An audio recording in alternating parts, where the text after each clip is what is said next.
बिस्मिल्लाहिर्रहमानिर्रहीम। अस्सलाम वालेकुम। शुमाल HD न्यूज़ के साथ मैं हूं अमाल उल्फत। आपको बताते चले, निगरान हुकूमत के PTI के अहम रहनुमाओं से राब्ते।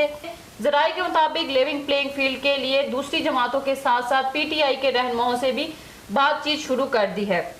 निगरान हुकूमत का कहना है कि राब्तों का मकसद सियासी माहौल को इंतखाबात के लिए माहौल साजगार बनाना है।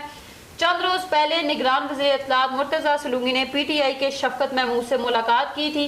सियासी हालात ऐसे लग रहे थे कि वन साइडेड सब कुछ जा रहा है, लेकिन अब निगरान हुकूमत के राब्तों से सियासी माहौल भी मुतवाज़न होने की उम्मीद है। लेकिन दूसरी साइड पर अब प्रेस कॉन्फ्रेंस भी जारी है और स्टाइल में भी तब्दीली आ गई है। फरीक हबीब भी 20 दिन की गुमशुदगी के बाद जहांगीर तरीन की पार्टी इस्तेकाम पाकिस्तान के प्लेटफॉर्म से नमूदार हुए और PTI छोड़ने का ऐलान किया। आपको बताते चले, निगरान हुकूमत का PTI के अहम रहनुमाओं से राब्ते। ज़राए के मुताबिक लेवल प्लेइंग फील्ड के लिए दूसरी जमातों के साथ साथ PTI के रहनुमाओं से भी बातचीत शुरू कर दी है। निगरान हुकूमत का कहना है कि राब्तों का मकसद सियासी माहौल को इंतखाबात के लिए माहौल साजगार बनाना है।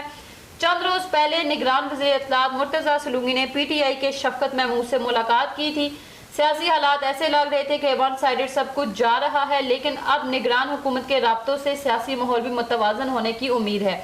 लेकिन दूसरी साइड पर अब प्रेस कॉन्फ्रेंस भी जारी है और स्टाइल में भी तब्दीली आ गई है। फरीक हबीब भी 20 दिन की गुमशुदगी के बाद जहांगीर तरीन की पार्टी इस्तेकाम पाकिस्तान के प्लेटफॉर्म से नमूदार हुए और PTI छोड़ने का ऐलान किया।